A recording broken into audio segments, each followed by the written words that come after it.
All right, ladies and gentlemen, thank you. The Madison County Board of Education work session and special session for Thursday, October 10th, 2017 is called to order. Flip the page. Start with Michelle. I think Ms. Stovall is Yeah, Michelle's first.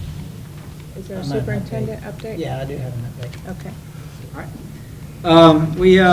Well, school's in session, so we've gone 7 full days now. We've been off to a great start. We this morning kind of showed, I think, really an example of how nimble and adaptive and resourceful our folks are. We dealt with some flash floods that we didn't know were really coming, and until it hit us, and folks were really responded well to it, and it was some hairy situations there. So we were able to track our buses and make sure they got where they were. There were some places where they got to roads and they didn't cross, and so they did it really well. So we were able to kind of gauge that, and at about 9:30 we had all of our buses had our students delivered, and did really well. We've also got a video. Mark, you want to dial that up? This is a kind of a recap of our institute that we had. So we're going to put this on our website. I'm going to share it with our teachers too. That's kind of got a little highlight of that. Ms. Bates, you weren't able to make it that morning. We had the other four that were. So just wanted to share this with you.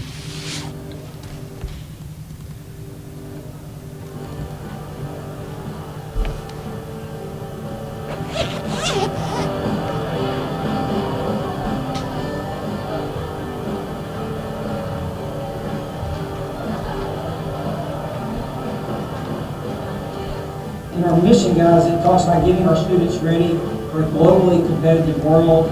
We got to have them ready. Guys, we have high expectations for those students, and when they leave us, when they leave your school, whether it's the 3rd or 4th or 5th grade or 6th grade or 8th grade, or they're a senior, they're ready for that next level. And that's what's happening, and that's really exciting. Our 2016-17, I am just going to make a declaration that this was the best year ever for Madison County schools. Our federal graduation rate is at an all-time high. This is the federal rate that's above 90%. The national average is 84%. So our kids are leaving ready. So guys, this is reasons why last year was our best school year ever. So I want to give you guys a round of applause from us. And thank you for making it work and making this happen. Can I qualify? I am certified to be an official hope dealer. Say hope, helping other people excel. Everyone say teamwork makes the dream work. Say I am not alone.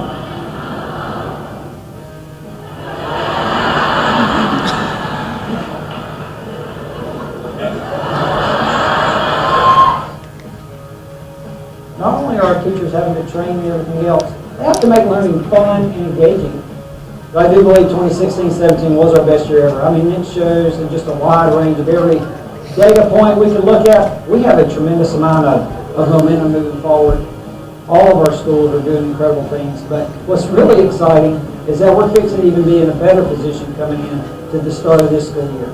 So we're fixing to take the best we've ever been, and we're even going to do better than that. As you can see, we had a fun time, and even Does your wife know you dance with it? She was there. did not expect that, but all your other fellow board members were dancing too. Now you know why I wasn't able to No big attend. So I was going to give you guys a chance to kind of weigh in that you were there. Just kind of any thoughts that y'all had from our institute or the start of the year.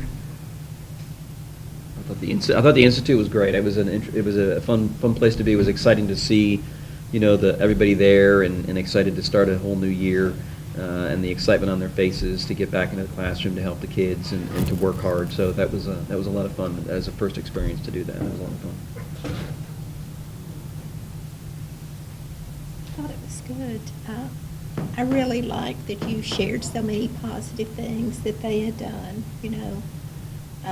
I've shared this, I think, before, but in going over the Teacher of the Year applications for another district, one of the teachers made the comment that so often they were told to encourage students and to praise them for their good, the good work that they had done, but they rarely heard it themselves. So I think it's great that you did that.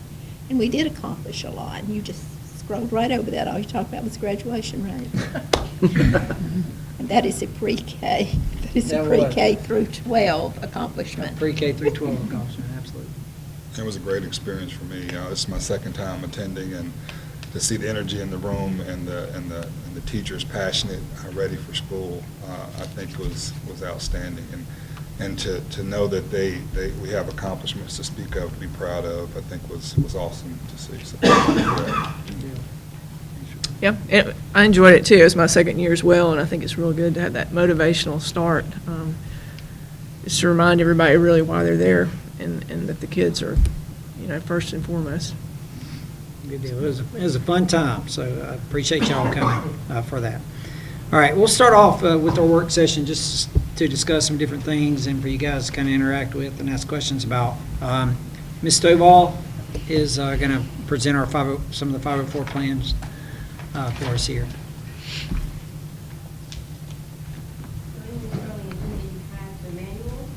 There's not many changes, but I just wanted to make sure that you are aware of the actual changes for this upcoming school year. I went to Mega Conference, and at the 504 update, Rod Lewis went over all of the legal issues from 16-17 school year and updated us with that. And so then the 504 Association of Coordinators, they updated some of the forms. I just want you to be aware that they have added 2 new forms to 504, which is the parental consent for services. The reason why they added that parental consent is because at some times, once they develop a plan, the parent may not want to have services anymore, so this form documents their either consent or their the parental revoking consent for services. But they also added an accommodations for extracurricular activities form, because what we see sometimes is that students have a 504 plan that covers things that happen at school, but the addition is that it covers field trips and extracurricular activities as well, so they also have access to those accommodations, and they meet the needs of 504 eligible students. Yes, sir. You said extracurricular activities, but in here it says accommodation for extracurricular athletics. Did it say athletics? Mm-hmm. Okay. And when they did this form, it's for anything outside the regular school day Right. and activities. So if they need those accommodations to participate in those events, that's what this form is for. Okay, so should it be activities or athletics? Because there's activities outside of athletics that are extracurricular to the classroom. Right? This form is for athletics, I'm sorry. Okay, So the activities can be addressed in the actual plan itself. okay, gotcha. Do you have any other questions or concerns? Like I said, I just wanted to make sure that you were aware. I did train administrators for 504. We trained July 25th and 26th. And then as of August the 8th, we have 240 students that are eligible and qualify for 504 services. How many, Michelle? 240.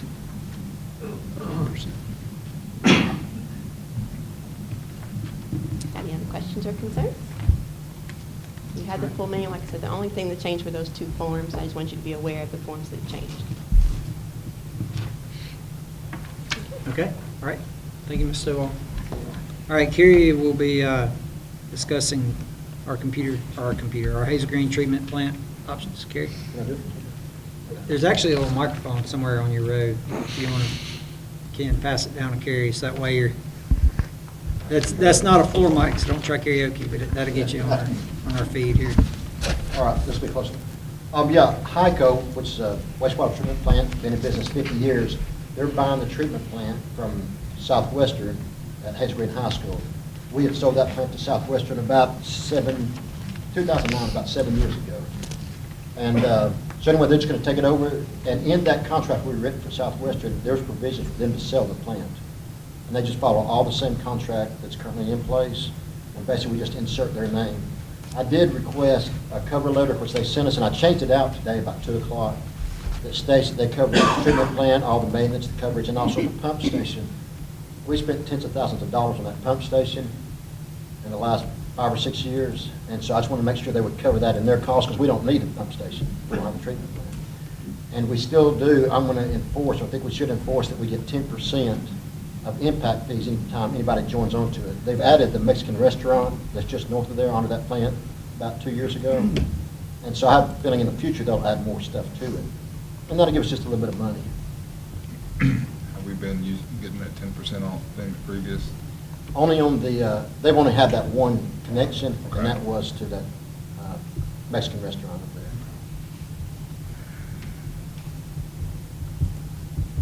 Did we get a discount at the Mexican restaurant? I was going to ask that, but I didn't think it was appropriate. I was just wondering. I mean, it's work session. I think for everybody who represents Husband High School should get that. That's right, that's right. All right. Thanks, Gary. Mr. Mark Wilson has kind of made out a plan for his department and some of the reorganization, so he's going to be presenting some of the ideas that he has for you to consider. Mr. Wilson? Yeah, what we do, I think it's in your packet already, would be to create the position of Network System Administrator, or what we call as Computer Operations Manager. What's happening now, since we've got all our people out in the out of the office into the schools, we're finding it a little hard to try to communicate back and forth and keep everybody on task. So this would be a person that would be housed in our office, mainly stay there, take care of our testing, our new accounts creation, and try to manage some of basically the worker bees we have that are out in the field, so we can all keep parts going and coming. And the way we came up with the salary was basically we just split what a Tech 2 makes and what a Tech 1 makes and just split it, and Mr. Cubic came up with that salary schedule.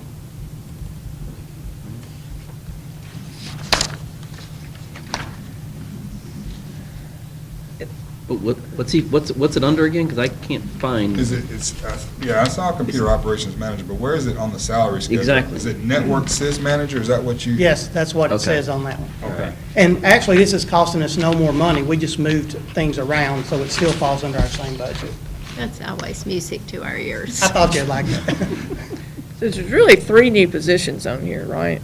Correct. We created the 9-month employee, and then we created this net sys. And what we did is we took a couple of we took one of our Tech 1s away and helped create the salary, and then we had another person leave that helped create these other positions and the salary.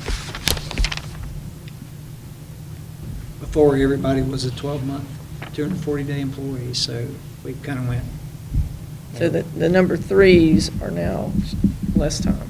Tech 3s, Yes. or days, less days. And that's a relatively new position. Right. I think we started that in July, I believe is when y'all approved that.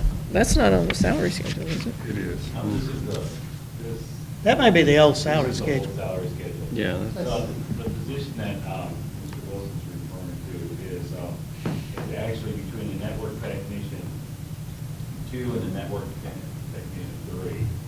It is, okay, I see it's restructured here. It would be, you see the one, it says NET, it's the 4th one on the list. That's that new position there. Net systems manager. Yeah, that's it there. The 240-day paid out. Correct. So do we have technician 3s now? No, ma'am. We don't. No. Okay.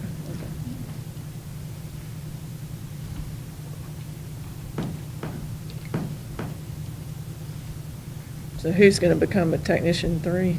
We're not going to fill that right now. That's also the Tech 1 position. We're not filling that. I put the new salaries. This was a salary schedule that I think Mr. Wilson provided when we were looking at several different positions. This isn't the one that. I think this is the latest one on the board now. There you go. All right, that's the existing one, right? This would be the new one. What's highlighted there is the new salary.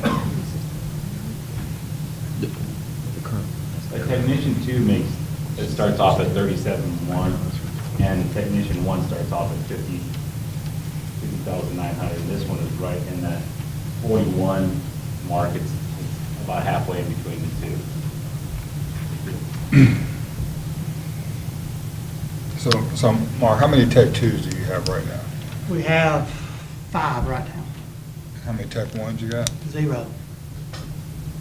And that's where we And came on on a the- lot of the money. And I'll clarify there, on the current salary schedule, we have 2 different strands of Tech 2s. We have 240-day Tech 2s and 187-day Tech 2s to allow us flexibility to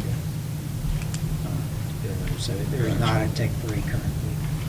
And we, yes, correct, and we started the Tech 3, the 190, 187 days. 82.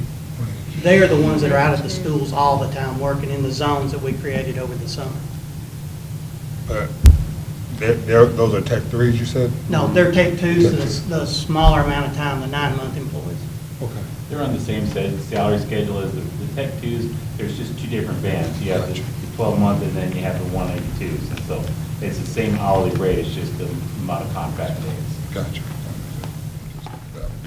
So it's going to go from 187 to 182. There are change of time for this one, can't have 187. On our current salary schedule, it does say 187, but on the attachment in the folder, it has 182. 182. Yeah, so So which is correct? Which 187. 187. So just, are you going to call those a Tech 3? No, I'm just going to call them Tech 2, Tech 2, 9 months. is 187? what- Okay. So Tech 3 on this is going away? I mean, we're Yeah, not going to be. we're going to leave the position inactive. there, but we're not going to fill it at this point. Okay. Just like the Tech 1, we're not going to fill it at the present time. How many network specialists do you have, Mark? One, I have 1 network, 1 system, and then the rest are Tech 2s out in the field.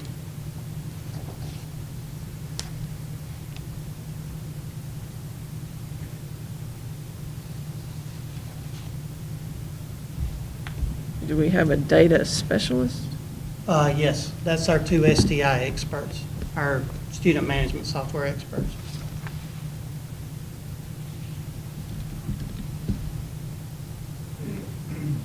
That's Jim Snell, and Jeremy does it.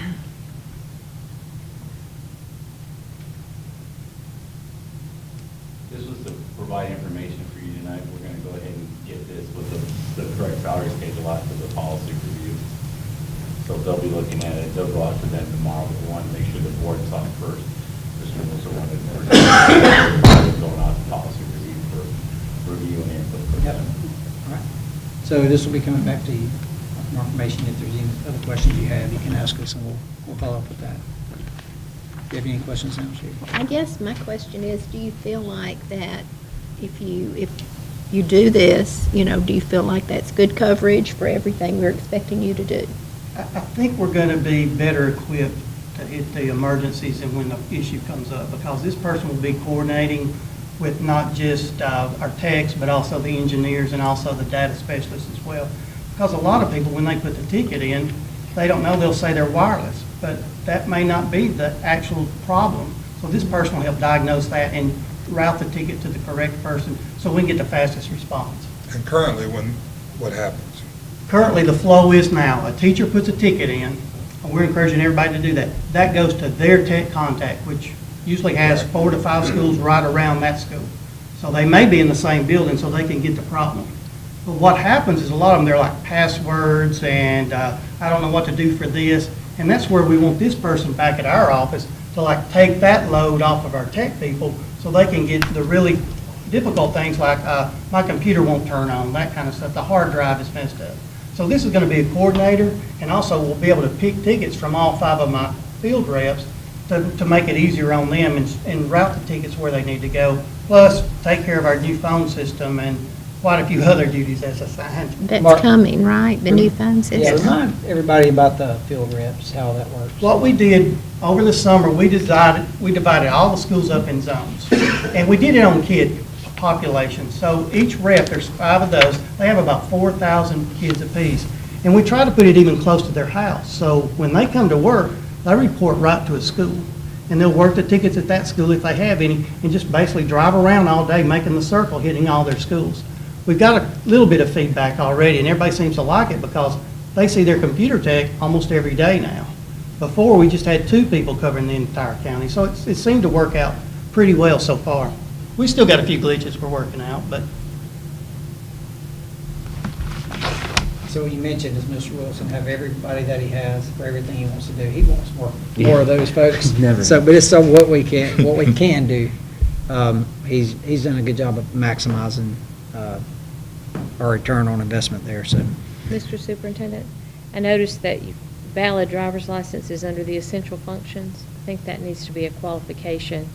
It's not an essential function of the job. That needs to be moved up to qualifications. Okay. We'll just get our SROs and give them a ticket if they drive without a valid driver's license.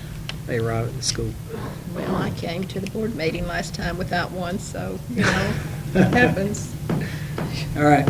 I wanted to talk a little bit about our communications plan and where we're at here. Is Ms. Stender here? Hey, there's Ms. Stender. So Ms. Stender is our community involvement coordinator, and currently, right now, we are working on kind of rebooting our things like our Teacher of the Year process. We've accelerated that up. We announced our Teachers of the Year at our institute. We're going to be getting the applications out much sooner to be able to help them work on that. And that way, it's kind of a year-long celebration for those instead of pushing it back later in the spring. It's going to help with Impact Aid. It's going to help develop our community advisement, advisory group. And actually, she has some suggestions for you to kind of consider on that too. So we'll be bringing that forth to the board. That's actually a policy, 4.12. And so we've been meeting on that. We're going to get some feedback from my principals committee too on that before we present it to you guys. And so she's going to help facilitate those. Also, what I'm asking you to consider later tonight is 2 more contracts.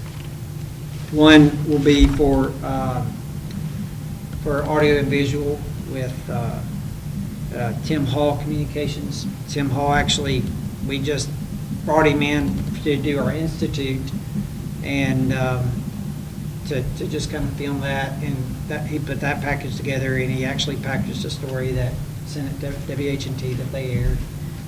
So he got us some coverage there. So we want to bring him in on a contract basis to help us with kind of video and promotions, that kind of thing.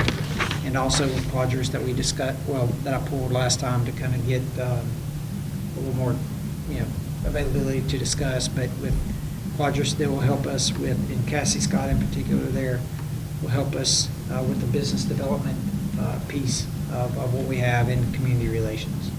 So we're looking at this time 3 different folks to kind of help with this, 3 different contracts, but we're working within the budget of what we were spending last year on the development director in communications. So we're just kind of, we think we're going to be able to cover a lot more areas with a lot more people using this method. So that's been developing. I appreciate your patience with that too. But so I was going to give this time for you to kind of ask questions if you had any on that. It'll be considerably cheaper to do it this way, right? Do what? It's considerably cheaper to do it this way, right? I would say the return on investment will be much higher. I don't want to. Well, I mean, just the pure cost of it is much less. The pure cost of just these 3 contracts are going to be half as what we spent on this Right. position last year. And we think the return will be better. It will, because we're going to be able to produce video content. We're going to be able to engage with the community. The CAG, the policy 412, which really we haven't, it's kind of been a hidden policy that kind of came about when trustees went away. We haven't really been vigilant. The whole system, everybody with that. That's actually going to be a tool for board members too. So that's something that you'll interact with. So we'll have that we hadn't had before. And so, yes, I think that we're going to be able to, everything that we're expecting is probably bigger than a one-person job. So this is kind of a way to get more hands involved. Mr. Hall? No, Oh, Mr. Hall is Hall's- not here. He's okay. actually on contract with the Department of Homeland Security also. Okay, so my question was going to be, he's going to be our public affairs type of guy? He's gonna, he is, he's not necessarily gonna be at the camera if there's a press conference there. He can in some cases, but he will be a consultant that we will use to help us to respond, whether it be crisis. But to also, he has the expertise to be able to put together video content audio content. We're gonna, if you guys approve this, we're gonna be doing, I'd like to put together a system-wide podcast, either weekly or bi-weekly. Maybe have you on as a guest to that, but also to kind of promote some of the things going on in the school system, and to kind of do as a kind of an audio show. So he's going to be able to help promote the system in a way we haven't been able to do. We don't have a department to do a ETV like Huntsville City does, but it will be kind of the closest thing we can to it, be able to produce good video content, kind of like what you saw there on a regular basis. So how's his job and duty description going to be different than Quadris as for community relations? It sounds more like he's going to be doing community relations as well as communications and media. Yeah, he's really not going to be dealing with the community as far as going to community meetings. I see him as being in our classrooms and promoting what our schools is doing and getting that out to media. The community folks, Ms. Stender will be more of the direct content from the system and the board to the community members. And I see Quadris and Ms. Scott as being the development pieces to bring in the business partners. To put on Teacher of the Year, that costs money. We need sponsors for that. So that's one of the things Ms. Scott can help us get, and to get the business community connected with us. So there's kind of it's kind of evolved in 3 different roles here. Do we have anything outstanding from the previous director that needs follow through, like promises that? We've been working on several projects. So for instance, Lockheed Martin was in a kind of a 3-year transition plan with us for our virtual school. They're kind of sponsoring our virtual school. So when these folks get on board, then we can engage those relationships to kind of get the follow-up. So we got the stage 1, just for instance, Lockheed, I don't want to call them out because I haven't followed up with them either. But to get the next few phases in with that. And so we've got, Brown Precision is working with Sparkman on programs there. We've got Intuitive working with programs at Madison County High School. So we've got industry partners wanting to do things with our school, and so that's what that we've started, and we want to keep those relationships going. We kind of haven't had a go-to person for that for the last few months, other than me, to try to keep those things going. And you're the one that's going to work with Yes, these I'll be mainly? working directly with these three things. You said that Ms. Watson is the point person with Quadros. What is so the contract is with them, not her. So if she were to leave from her position there, would they appoint someone else, or is that contract at that point over and we would be able to revisit who we would like to continue with? So the contract's with Quadros, and they have a development side, and so her position with Quadros is currently with community development, working with education and that kind of thing. So it kind of fits in with their mission and her particular mission. So that's why she'll be our point of contact. So it would carry over, but all of these contracts, we could, within 30 days, we can evaluate these on a continuous basis. It's on an as-needed basis for all of these. All right. And so those will be coming up later in the board meeting. There are a couple of those. All right. So with our discussion of the 5-year capital plan by September 15th, is it the 15th, Gary? Yes, sir. September 15th each year, we've got to have a 5-year capital plan approved to the state. I would like to bring that up just for open discussion today, and to be up for a recommendation in 2 weeks at our next board meeting. What we have here is, and Mark, could you bring that up? The capital plan document, I think it's in that folder. I think it is. I do have some hard copies back here too.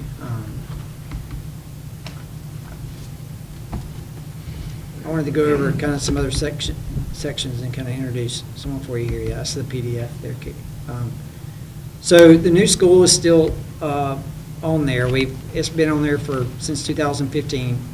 The agreement was in 2013. 2013. And it's listed as funded, but it was $46 million. We've spent about $3 million of that already. And I just wanted to note on there, the capacity and kind of what this is going to provide, just to kind of be clear. So if you can zoom in on that, Mark. On there, it's got, I have, and I'm going to introduce here with you Leon Barkan from Volker. Carrie and I consulted with him on this, and he's going to talk about some of the analysis here. But we have mainly there are some changes. You can see 2017, 2021 is our previous approval. Our proposed is on the far left side. And then I also want to get Mr. Wilkerson to follow Mr. Barkin and to talk about some of our other kind of roofing issues that are kind of hot topics next on our agenda. So Mr. Barkin from Volker, our construction management firm that we've kind of been consulting with a little bit on basically how much will this school cost? Is it going to, for 1,600 students versus within our budget? Right, thank you. Good evening, everybody. I'm Leon Barkin. I'm Senior Vice President for Program and Construction Management for Volker. Those of you not familiar with Volker, we're about a 1,000-person engineering and management firm headquartered here in Alabama. We have offices about 25 states and do work internationally as well. K-12 work is one of our core business practices. We've done billions of dollars of K-12 management, a lot of it here in the state of Alabama. So I've known Mr. Wilkerson and Superintendent for quite some time, and they've asked us to take a look at your current program and to sort of validate some of the numbers, give them some feedback on the market conditions that we're seeing throughout the state and specifically here in North Alabama. So I had a chance to review the presentation that was put together by your architect, who we know very well. We've done quite a few projects with them. And the program, I guess, that was originally looked at for 1,600 students is just not really economically feasible in this current market condition. I think that school was north of 200,000 square feet. And I don't know that a school has been bid in the Huntsville area in the last 2 years for under $210 or $215 a square foot hard cost. Now, you guys, Mr. Wilkerson does a great job of doing things very economically and being below sort of the averages in this area with respect to hard cost. But it still is what it is. You can only go so far down in the cost and still get the type of facility you need that's durable and serves the need. So at $200 a square foot for the building, the site is challenging. I know you've had some previous bids on just the mass grading for the building pad itself, none of the utilities or any of those sort of things, at about $1.3 million. I think it's going to take close to $2 million probably to do your storm drainage and utilities. So when you add all this together and then you add professional services and furniture, fixtures, equipment, technology, all those things, you're in the mid-50s for a 200,000+ square foot facility. So to get you to the $42 million number, we believe a 900 student school is more realistic. You're looking at about 160 to 170,000 square feet. And based on the numbers that we've run, an all-in number with some contingency built in is shy of $42 million. You're about $41.5 million. So realistically, that would be our recommendation for you with respect to what you could afford with your current financial condition. When you say all in, what does that mean? That's full program. That's soup to nuts, turnkey, all fees, all permits, all furniture, to where you open that school and it's got everything in it that it needs to function as a fully functioning facility. Including athletics? No. Nothing.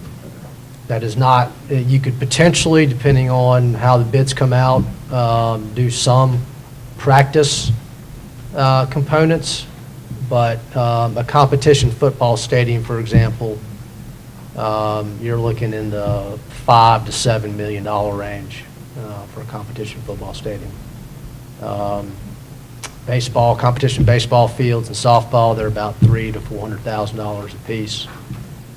When you consider the dugouts and fencing and concessions and that sort of thing, restrooms that go along with it. So that 41 million you just said does not even include practice fields? It could potentially include some practice fields. Again, this is purely conceptual budgeting. I mean, we've done schools here in North Alabama, everything as low as 165 a foot for a high school, up to north of 200 a foot. So it just depends on the level of amenities, the type of mechanical systems, the type of roofing, all those play into it. So you could economize and potentially squeak out some additional funding for some practice fields. But I wouldn't want to represent to you that would be a for sure thing at this point without knowing more about what your design criteria and your overall programmatic needs are. Does that include any technology? Yes, it includes full technology, Okay. consistent with your standards. So you would outfit the building for both hard-wired premise distribution as well as wireless. You would have computers for both students and teachers, copy machines, printers, all those various things you would need. But it involves, there's no athletic equipment, there's no music equipment, there's no other equipment that would come with that. That's correct. What it would include would be outfitting your media center, outfitting your kitchen cafeteria, all the things that you would need to run the basic school, but nothing for extracurriculars. So when you say it's outfitted for everything for technology, forgive me for not knowing all that. Does that include any bandwidth increase that we would have to have in order to support a second high school in that area? Or is that just the setup in the school, but would we have to add? You're talking about the infrastructure to get into the school? Yes, sir, our bandwidth and systems and that sort of thing, that does not include those I would really just costs. need to understand better what you currently have and what you need. We could certainly advise you on what that would cost in fairly short order, but that's usually not a massive cost. So we're talking, I'm sorry. Oh, no, I just said gotcha. So we're talking one gymnasium. It'd be two gymnasiums. Maybe two gymnasiums. Yes, sir. No auditorium. No auditorium. Right. I think we looked at two gymnasiums. The second one would be a really small, true practice gymnasium, but even at Madison County High School, in New Hope, we realized no matter how small your school is, you've got 4 teams practicing and you want to get them home before midnight, have a second practice gym, or if somebody has a ball game, the other team just doesn't practice that day and skips a day of practice in midseason, so you just about can't go without a second gym, and that just makes it that much harder to It's been probably over a decade since we've done a high school without 2 gyms. So we'd highly recommend that. Legacy's right across the street, so conceivably, would you be able to utilize it? That's an elementary gym with a rubber floor. I'm talking for practice. No, ma'am, it's not the right size, it's not 80. You couldn't even Yeah, practice it's in not the right it. size, no, ma'am. I mean, it would be available, obviously, but you wouldn't want to design a school with that. It would be hard for the school fund. What are you seeing appropriate cost-wise for a fully equipped high school in the North Alabama area? Well, I can go on what's historically been done in Huntsville, for example, and they've been building I would call that on the top end of the Alabama equation. Those are some of them have been north of $220, $225 a square foot hard cost for the building. That didn't include all the athletics that they include with it and site work and those sort of things. So I believe, based on what I know your program and your building sort of design criteria are, the types of facilities that you guys typically been building, you're in the $190 to $200 a square foot hard cost for a really nice, not over the top facility.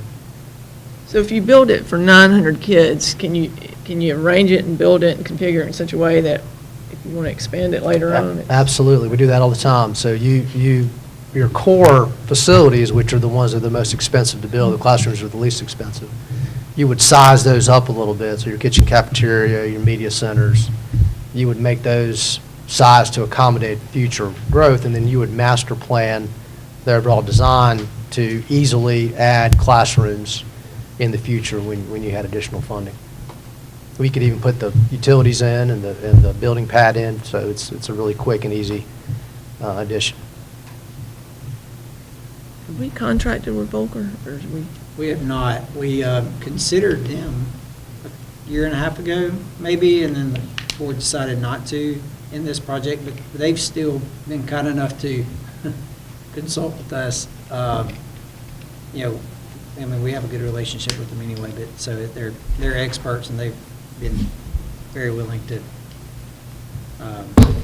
give us their thoughts and the industry, kind of what's going on. I mean, you guys are working on several projects right now around the state. A lot, yes, sir. Up in this area, we've done Madison City's work for the last decade or so. We did James Clemens, if you all know Bob Jones.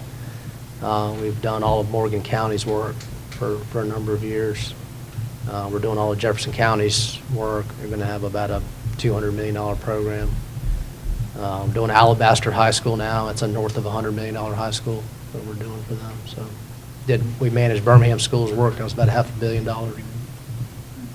Did you say 100 million? The high school, yes, sir. North of 100 million. Which one was that? Alabaster. How many students is that? 2,000. When you But said, it's got the athletics of University of Alabama East, I call it. when you said Huntsville builds, kind of high end, and this would be more middle of the road, can you give some examples of what the differences would be? I mean, are we talking about the difference between paved and unpaved parking lots? Or are we talking about just the difference between? No, probably if you walked in the classrooms, you windows. probably wouldn't be able to tell the difference. It's just, based on what I've seen, they spend a lot of money on architectural pizzazz, which it's not really our philosophy of how to do schools. We like to sort of maximize the educational environment. But this is not something where the maintenance then would be costly in the future because of the equipment that we use to build the school? No. I mean, we would do the same. We would recommend we maintain the same sort of design guidelines that Mr. Wilkerson has been operating under for years, which are attractive, durable, maintenance-friendly, energy-friendly sort of facilities. And they're nice and durable. They're just not over the top. And is the 900 floating or non-floating? That's more of it's a mesh number, but it's based on non-floating. But some of the lab space we might use right on the front end, it's, especially on science, physics labs or whatever, it's almost silly not to set in there during the class day, as easy as you do during the lab day. And if you have more than one physics class, you just swap rooms. But for the most part, we're not going to float it through every space. But some spaces will be filled. That in your ideal world of never having any lab space filled at all, that really just doesn't exist for us anywhere. I mean, you can always float and cram more people in there more, I think. So Mr. Shaw at Sparkman said, okay to mention this, how much he could float his kids in there. I mean, you and I talked about this. Would that be? That's up to you. Yeah, he said he could fit 2,500 in his school in Sparkman. So, if you start floating teachers. So for Sparkman, the 900 would compare to what for Sparkman? I would say you could probably increase it by about 20% is what, 20, 25% is what a school could actually hold. And basically, it would be if a teacher has planning, they have to leave their classroom. About 1,100 floating. Yeah, so about 1,100 is what I would think. But, that's a tough environment to be productive in when a teacher has to leave their room during their preparation time. That's never a good thing. I've taught off of a cart, pushing between rooms. That's what you'd have, teachers doing that. Currently, Buckhorn has a couple teachers floating. Hazel Green had one last year. I don't think they have any right now.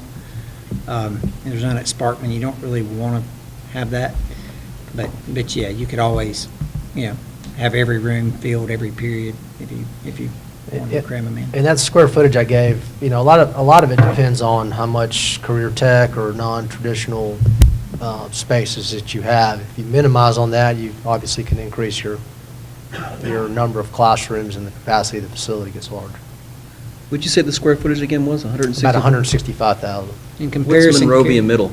Monrovia Middle is 148,000. And what's Buckhorn, Hazel Green? Buckhorn and Hazel Green are 204 and 209.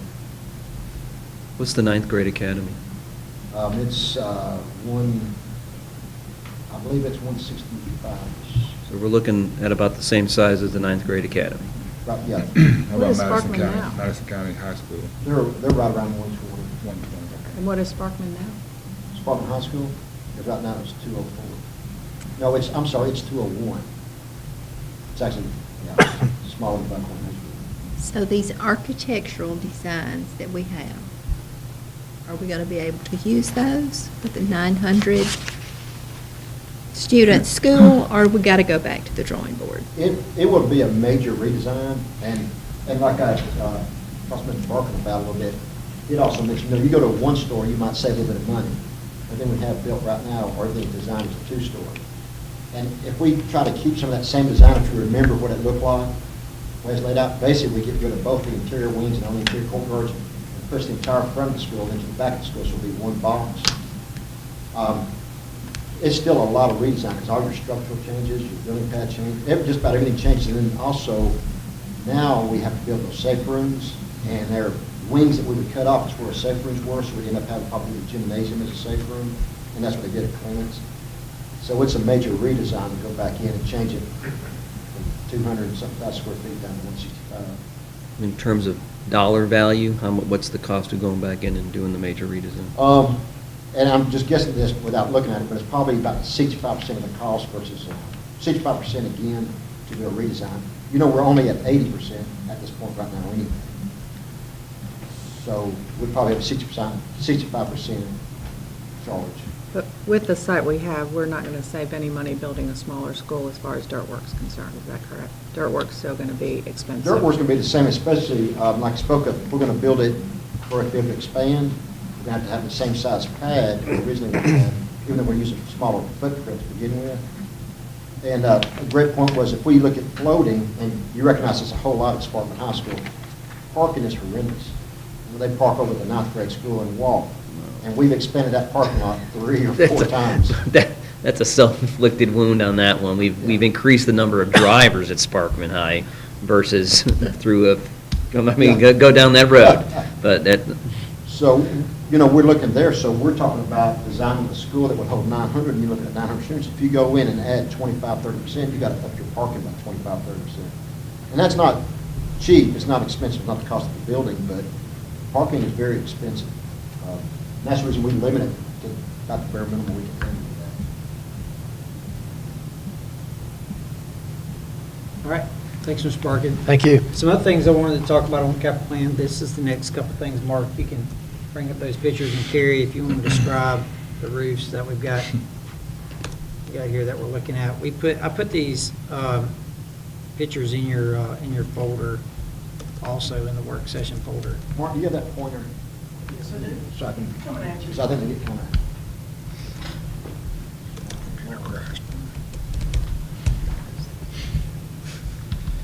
You had your Chromebook. Top corner.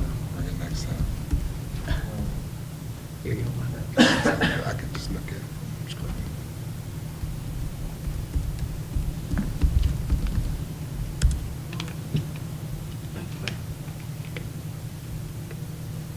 Yeah, just zooming, I'm going to, so all we're just showing here is a patch. This is Hazel Green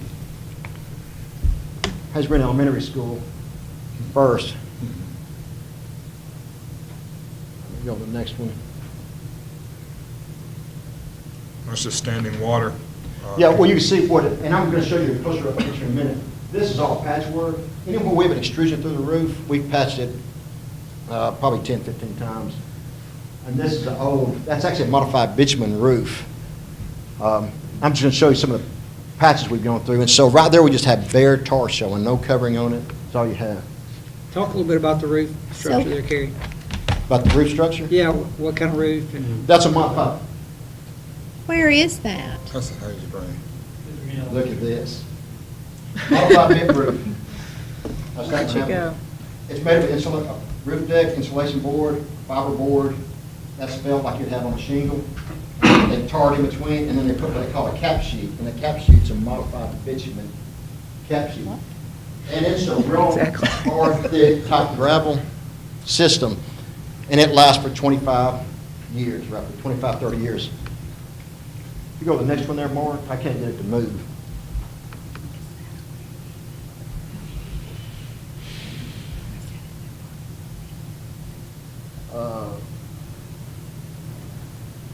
Yeah, that's just showing the edge. That's actually a gutter, but you can see we're about 1.5 feet back. This is a ballasted roof. Ballasted means it has rock on it, river rock. And that used to be a proper way to design. People still use that system sometimes. We haven't used it since late 80s or early 90s. And all it does is just protects you from the UV. It protects the cover by putting rock on the top of it. But you can see away from the edge, we have about 1.5 feet, all the way around the perimeter, just about, that doesn't even have any rock on it. So the UV is just eating that felt up. And so when you saw that insulation board, basically water's going underneath their felt and the water's setting inside that insulation. So as it heats up during the day, it's either going to push up or push down. And sometimes that moisture pushes down into the building. And let me see the next one. They're a lot clearer when you're standing on top of the roof. This is just to show you how much patchwork we have throughout. And it should all be almost, we should have gravel over the whole roof, but we don't. We have, you can see it's real light here. And it just disappears over time. It washes away part of it. It's been walked on, everything's happened to it. Let me see the next one. Let me just skip over that one. That's actually, what I was trying to show, it's hard to see, there's a ripple. The felt underneath, actually, as it heats up, it actually builds a ripple, and so you got an air pocket in there. What does that hold when it's raining? Water. So that's what that is there. This one, I don't know if you can tell from this depression here. In all of our wisdom, we actually built a little bit of a dam to keep water away from that area because we've patched it as many times as we can, and it just continues to run in. So we built a dam, and it works right now. It's keeping the water out of that unit. It's kind of the same thing here. That's just a big ripple. It's hard to see. Felt showing. So there is, when you have the felt showing, you really don't have anything between it and the roof deck. That's just another edge of the curve showing right to the gutter area. And the last one, same thing. It's hard to, I wish you could really see that. That's actually a patch. The patch is actually lifted up about 1/2 inch off of the surface. So when it's blowing hard enough, water actually run underneath all those patches and get into the substructure, the foam and the fiberboard, and eventually get to the building. What part of Hazel Green Elementary is this? This is on the special needs wing, on the very southeast corner, southeast wing, down next to the gymnasium or PE building. Okay, would this contribute to any possible mold growth on the inside of the facility? Yes, sir, it definitely could, because as it heats up and that water is inside that fiberboard and that insulation, it's going to push down the best it can. So anywhere it can find holes in that deck, screw holes, anything, it's going to allow moisture to push back into that building. Can you see the impact on the inside? I mean, can you see the moisture? On the inside of the building, we have in the past, we clean it up, we get rid of it, make sure it doesn't come back, but we've seen, we know about the humidity in the building, that's where it's coming. It's a combination of that, and also in the capital plan is also the mechanical system. Is that what we catch in those buckets at Newmarket by the gym? Just wondering. The bucket always works, let me just say I can see that. it when it gets in the bucket pretty deep. Are there buckets at this location? We don't at this location. So Kerry, what, on the capital plan, it's funded for mechanical and the roof? What's that new roof? What would it look like? And when It would be, actually, it would be a modified bitumen, and I'm going to show you a piece of what one would look like. Okay. It would look like just what I showed you there, except it would have a white, what we call a white cap sheet on it. Okay. White, of course, reflects the most UV. But it'd be a modified bitumen, it'd be a flat, it's called a flat roof, but it's actually built up with insulation, so it slopes to your drains. Same kind of thing, we're at New Hope Elementary. This is supposed to be one solid, clean, white cap sheet. That's what it's supposed to be. Go to the next one, if you don't mind. This is on a different section. I'm just showing you again. I don't know if you can tell in here. That's what we call the river rock and ballasting section. So a good roof would actually look like this little section right here. But you can see all the bad spots we have. And this is sort of on the kindergarten wing, down that direction, and New Hope Elementary. But look at, you can't tell from this picture, but if you could, that's a support that holds that gas pipe off of the roof, you'll notice that support is about 2.5 inches off the roof, and the gas pipe's holding it in the air. The reason is that roof is sank, because that insulation board and fiber, when it gets wet, it, starts compacting and sinking. And so that's what this whole low spot is here, and that's the reason you have that big of a space where it's actually not even sitting on the roof anymore. Oh, that's not touching. It's not touching anything. The pipe was on it, and the gas pipe is. I'm not just showing you, this is just to show you that we have to stand in water everywhere where the roof is sinking. And that's just a corner. And we've actually, you don't see this from the ground. We've actually gone up on the brick and waterproofed the brick because we have water ponding so high, it was getting up on the brick and then running in. It takes about 7 seconds for water to run through a brick. That's just for information. So we waterproofed it. And that's what we do up on top, just to make sure if we get any water ponding against it. And that's what that is there. Just some more, just showing you how bad it's cracked. And every bit of that is just a little space for water to get in. And a modified bitumen roof, which that's what this is, that's what it's supposed to look like. What that is, we've put in a mechanical system. When we did the mechanical about 2.5 years ago, and so this is a small section where we did a patch with the modified vent, and that's exactly what it's supposed to look like. And that's what it looks like now on all the other roof. And so when you put that system down, you actually screw down that insulation and the fiber board, and then you hot mop, which is hot tar and felt. You mop it on 1, 2, 3 layers, and then you put that cap sheet on top. And that's a cap sheet you see right there. Just another, we call that alligator. But that's what it's basically just full of cracks, and the cap sheet's just gone. I mean, it's just worn off after 20-something years. That's our water feature we put up on the roof.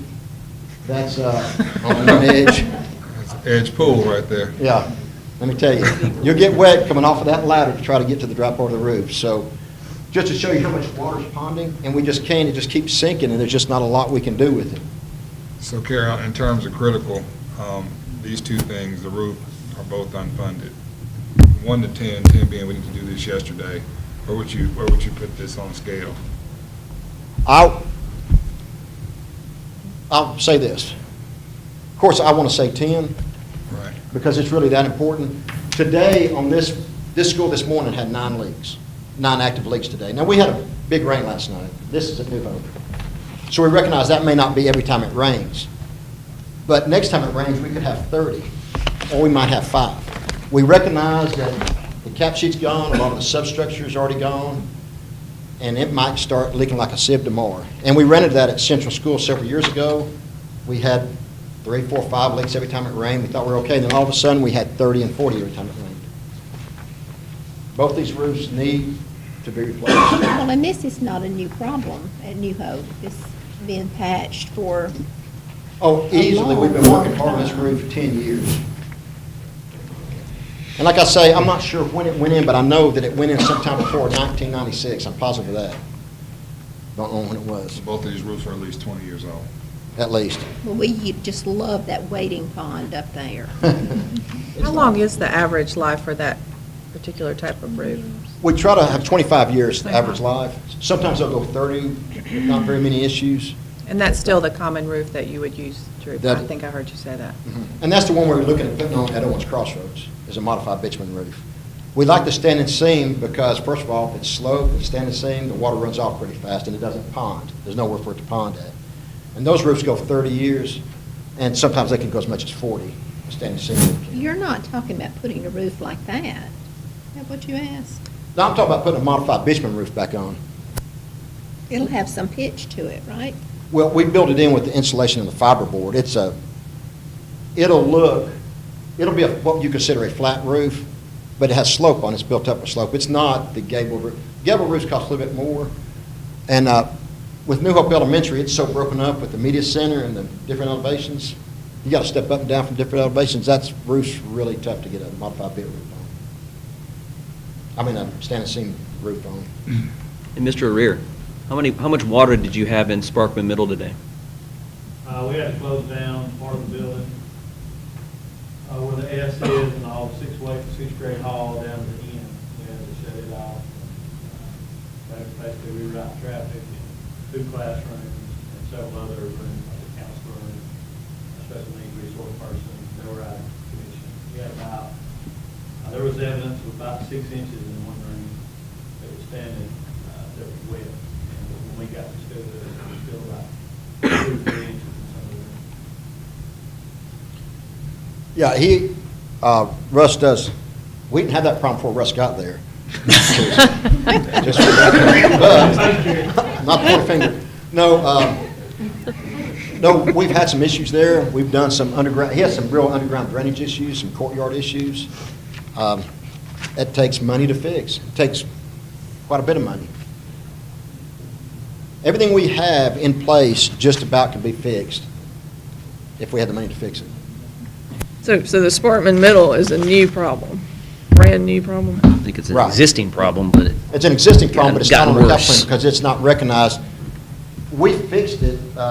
It used to leak about every 5th or 6th big hard rain. It's a courtyard area. The courtyard that sets up next to that space is about 4 inches lower than the slab. We went in, put some underground drainage, some drains under the sidewalks, and pushed it out back, and it works fine.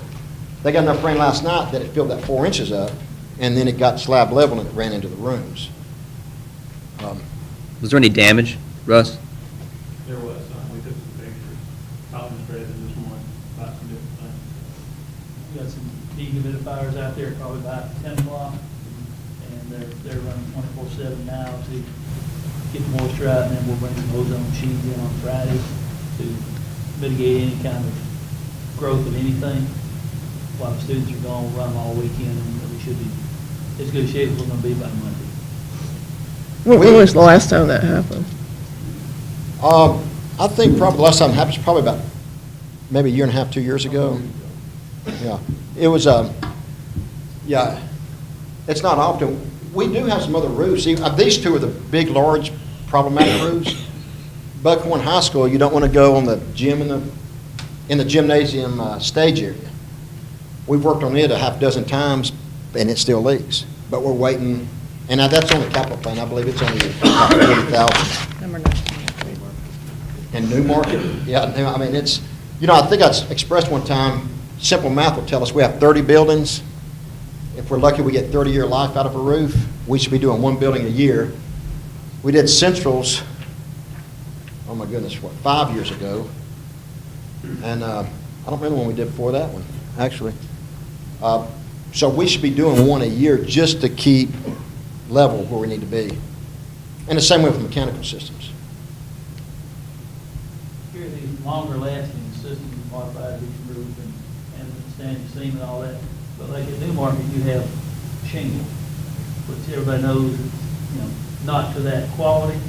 But some of those are over 25 years already. And that's. Yeah. That. We do. We have very few shingle roofs, but Dan, which hurts me to say he's right, but it is. It's that old, and we don't like shingles. We don't, and we'll more than likely, when that time comes, we'll put a standing seam roof on top of that roof, just to keep shingles off of it. What do you call the roof at Monrovia Elementary? A standing seam. Okay. That's a metal roof, just the way it's put together, the way it's seamed. It has no exposed fasteners, so there's no way for, theoretically, for water to get in. And you'll find even on there, I have Riverton Intermediate School on there for replacement of the downspouts and gutters, and they've got some major, they got holes big enough you probably throw a baseball through some of them, and they just deteriorate over time. And that's the first thing to keep water from sheeting down the wall, because like I told you, it takes 7 seconds for that water to run in the brick, and then it's going to run down that vapor barrier inside the wall, and if it finds a gap, it'll come into school. We don't have that instance or that problem right now, but every time, we have a leak up there every time it rains 1 or 2, but that school design has some difficult situations with it, the way it's put together. So every time you walk on the roof, it usually creates another leak. The spans are too large for the gauge panel. And, but we keep patching it and making it work. These problems have been going on for a while. Yes, But ma'am. we've built other schools, even in the midst of these problems, right? We built, what was Moore's Mill and some other schools, so we've just sort of gone along, even so, Just right? keep patching it. Yes, ma'am. Some of it's gotten worse, of course, over time, but it's absolutely right. It sounds like a lot of these issues are coming to a head at this point, where we're starting to get to a critical point where if we don't resolve these issues, we're gonna have problems that we can't afford to fix. Right, and it's going to turn out, and Central is a great school today, but the way it was leaking previously, and we did, when it rained, we carried buckets. Some of the teachers had buckets in their classroom. They knew where the water's coming in, they knew to be prepared for it, and that's all we could do until we got the funding to replace that roof. But yeah, those two roofs you can see are deteriorating fast, and it's a sort of exponential. When you get to a certain point, it just goes down a whole lot faster. Okay. I had another question on the capital plan real quick. All right. Correct me if I'm wrong, I thought it says the Madison County School System gym bleacher repairs unfunded. I thought that we voted to fix those gym bleachers. I don't think the money went. Yes, sir. They were the third of that $3.5 million. Right. For the last 2 years, you're correct. So after we did, of course, Hazel Green's Mechanical, Right. and not knowing yet what Owens Crossroads price is going to come in at, if you noticed, I bumped it up to 1.3. Mm-hmm. And it may come in at 1 million. We just don't know yet until we get the bids in, which should Okay. be in September. And then that money will roll back into that item, but I thought it would be best now to show it as unfunded until we fully fund the Owens Crossroads roof. Now, we have, if you notice on there, Buckhorn High School is marked off. I left it on as a reference, but I hashed through it because we finished that work. We took some maintenance money and fixed those, and we actually made one repair at Sparkman Middle School. Gary, this is a black and white copy here, so they won't have, Oh, we okay. did it as a PDF, so they don't have your markups on it. Anyway, Buckhorn High School's done off that list we have. We finished it, and we did half of Sparkman Middle School off of that bleacher repair list. So we're hitting some of them with maintenance money along the way, but I'm not sure we'll have all the money to fund all of those bleacher repairs, depending on Owens Crossroads roof. So I thought that we were in a kind of a quandary with the state mandating that it gets fixed. Is that not correct? You're correct. And that's the quandary, because they said fix them. They're just starting to do this, and Dan can tell you, when the insurance came through and reviewed it, that's what they said. They said fix it. But at the same time, it's not more important than the damage we're getting at Owens Crossroads. We've got to do it, just need the funds to get it done, but Owens Crossroads has to be done first, or we're going to have a whole lot more damage there. How much do we think is going to be in the maintenance budget going next year? I don't have that dollar, I mean, it won't be any different than this year. But it's over $1 million this year, right? Yes, ma'am. So I that don't could have cover the some of dollar this? figure in front of me. Do what? It wouldn't cover anything. We'll look at our summer we didn't put anything in the budget other than small summer maintenance painting and things like that. Your So regular This would take maintenance. precedence over painting, wouldn't it? When a roof, I'm just saying it would, we don't have the money to do these type of things. if we have $1 million something in the maintenance budget, that would cover a good piece of this. Well, I think Oh, that you're she- talking about the maintenance itself. Mhm. I thought you meant the entire maintenance budget that includes building insurance and utilities and all that. No, just the part that goes I towards don't have fixing that dollar something. number with me. What was it last year? It was about $1 million. Okay, Mhm. so we could cover some of this Yes, with that ma'am. money. And that's what we did this year. Buckhorn's, one of their bleachers got to a point, it had to be fixed now.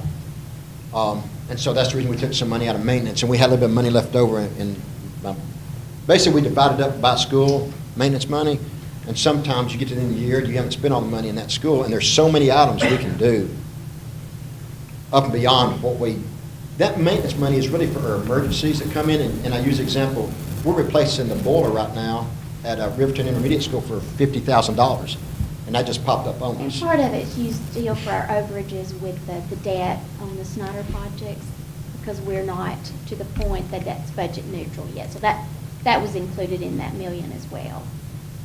We spent $400,000 last year on buses, right? We won't have that again this year. Could that go to this? No, ma'am. That stays in transportation? That stays in Okay. transportation. Can I say something about our bus situation? But this is a critical issue. And we're going to talk about all that at the budget hearing too. But one of the things, we should be buying 20 buses a year to stay where the state says we're getting. You know, last year we were able to buy 15. The year before, I think we bought 3. The year before that, we bought 2. Every time we don't buy a bus, we lose that $60,000 reimbursement from the state. So we're at the critical point. If we don't start buying 20 buses a year for 10 years in a row and from then on, we're going to lose a great portion of the money they're supposed to give us to buy buses. Because they only give us some funding for buses if they're less than 10 years old. It's a catch-22. Right. They give you $60,000 to buy a $90,000 bus, but if you can't afford to buy the bus, you don't get the $60,000. So it is a train wreck waiting to So happen. we need to keep buying buses, is what you're Yeah, saying? we've managed it, and we'll When you're continue. prioritizing, you look at every single department in the big picture. You can't just look at a roof, you just put in what comes first, and then, that's why the maintenance budget is so slim, because it takes from it for all the other things, typically. Especially our major roofing projects. Karen, things of will that nature. will you go ahead at this time, we email this to board members, it's in their folder too. You did an analysis of the cost of operations for the new Right. school with the local funds. You should have that. Now, this is local fund projections and this is not new to many of you that's been with the school system as far as startup cost for a high school, no matter. But I just put in the estimate of what utilities, our SRO, your basic needs, what our startup costs would be. Now, I was not including any of the, as you know, the 40 million, because we don't know what that bid's going to look like, or we don't know anything with that area. But this is strictly what it would cost from local funds for startup costs for a high school. Then years 2 and 3, in subsequent years, those general operating costs. And that estimate has not changed that much since we talked about this about a year ago. We've got the $4 million for startup cost, and then down to $2 million in the subsequent years. These are conservative, depending on the high school. We're looking at local monies for 3 custodians. Typically, there's more than, but, not knowing what this would look like as far as the size and everything, I tried to keep it as conservative as possible. So the principal's not listed on 2 and 3? What because- happens with the principal, and when you set up a new cost center, it takes the state a year to kick in the funding for a principal. Okay. So the principal's covered after that. But your other staff, your counselors They're and not all covered at all. your teachers, they are covered with the state foundation program based on the student population, just like all other schools. But your principal is not. The first year, it's funded through local funds. If for some reason we were not able to get the tax renewal, what happens with the ability to sustain this? Well, we couldn't sustain this, nor probably 10 other schools. Anything else, right? We But this, pick and choose which schools. this has not changed the whole time we've been talking about a new school, pretty much, right? Right. And the whole time we've been talking about a new school, we've said we can do this. The $2 million operating cost, yes. The whole time we've been talking about a new school, I've had no idea what the construction cost is going to be. In reality, can you build a school for $43 million, and that includes architect and everything? That's why I'm saying, when we first started talking about the new school, the furnishings, the furniture, the technology, all that was supposed to come from the BRAC monies. So there's only, Well, the there's, technology is, according to what we just heard.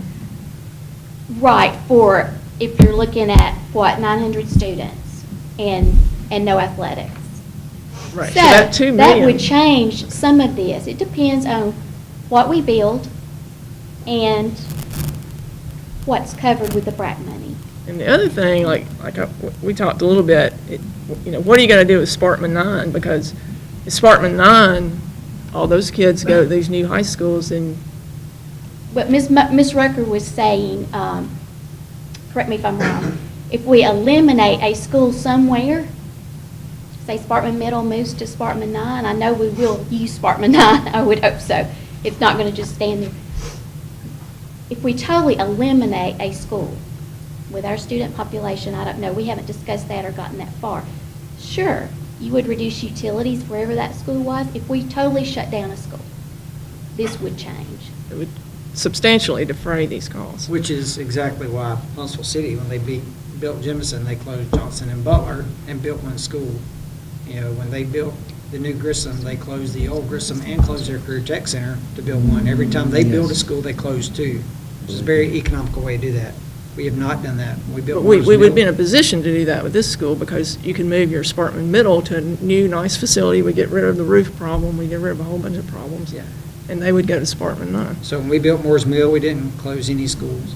If you did build a school for 1,600 and you can move 1,600 there, then yeah, you could close Sparkman Middle and move them into Sparkman 9. But if it's Well, that would be. 900, I'm not sure if you can.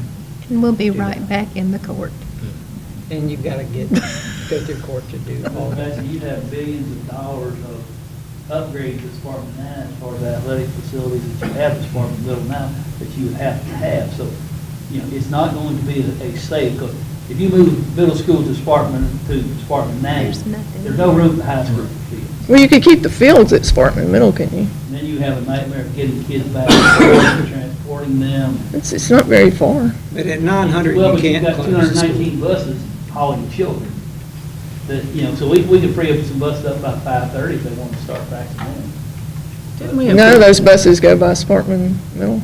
Not with, we put 75 football players on. You know, it would be a nightmare to try to have two different schools and travel back and forth. But it would be doable. No. This is if no school is eliminated or closed. That's correct. That's what That's it is. assuming we're not closing Yes, sir. schools. If this happens, we're going to have to start looking at all options. Schools all over the system, not necessarily. But didn't we discuss at one time using the new high school to be able to offload the portables and whatnot that are up in Yeah. Madison Crossroads? The idea was to be able to open up some of those buildings. Just to me, that make thought we more- got Well, rid that of was all the the- intent, was to keep Sparkman Middle open and become a 4-5. Yeah. So you do pre-K 3 at Harvest Elementary and in Madison Crossroads, Sparkman Middle would become 4-5, and Sparkman 9 would become 6 through 8. There's a number of things you can do, and we really haven't fleshed out those scenarios. We're going to have to work with you guys and the plaintiffs on all of that. You know, there's a number of scenarios you can do. Obviously, if you close schools, you save operating costs. That's the case for I think any school. The real question is But it can you do it? cost-effective to build a high school for 900 kids? Once you change the number that Well, you we're would- going to you be would- able to support. Build it with the intention of expanding it when you got more money. I mean, first of all, we had $20 million, and we determined we needed 40 when we were talking about McKee Road.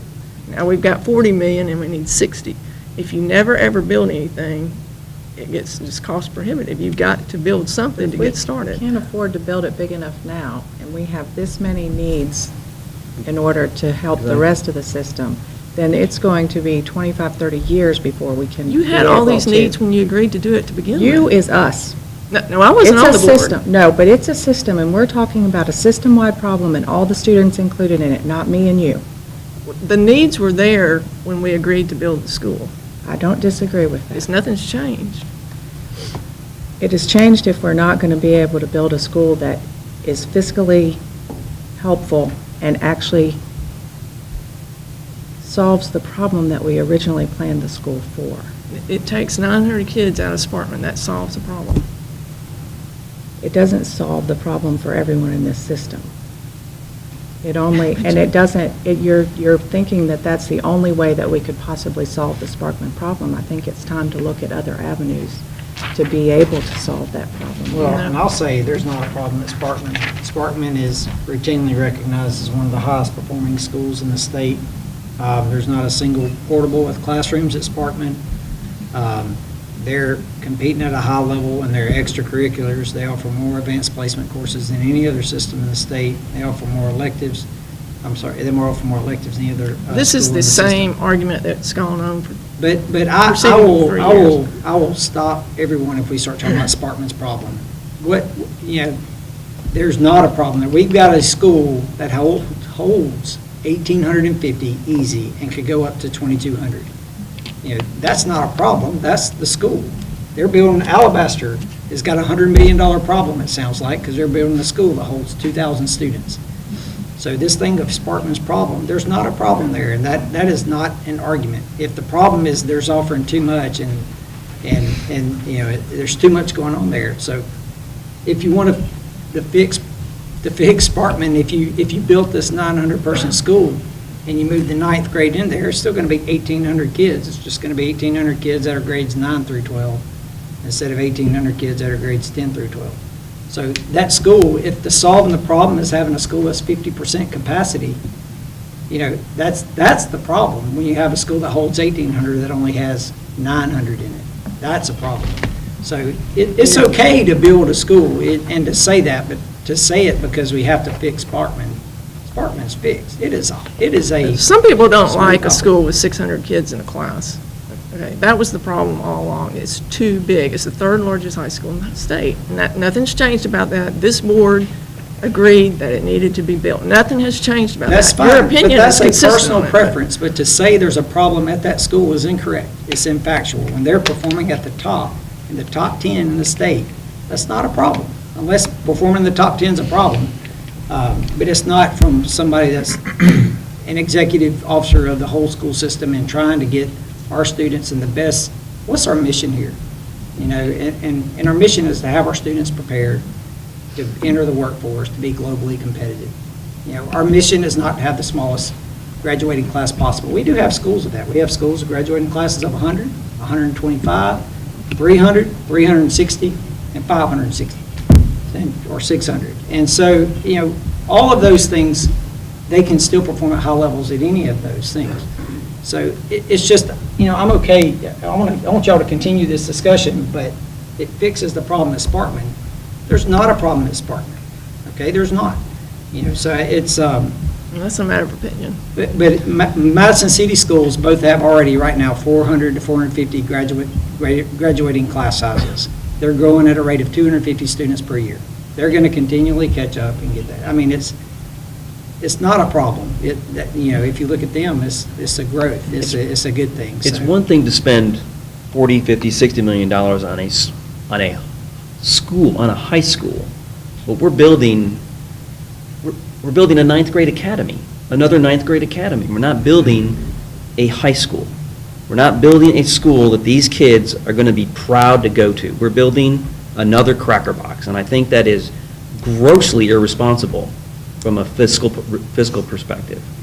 The problem is now is that we have to get with the courts and we have to get with the LDF and the DOJ, and at some point we're going to have to bring the commission back into this because even talking about a 900-seat school violates that agreement.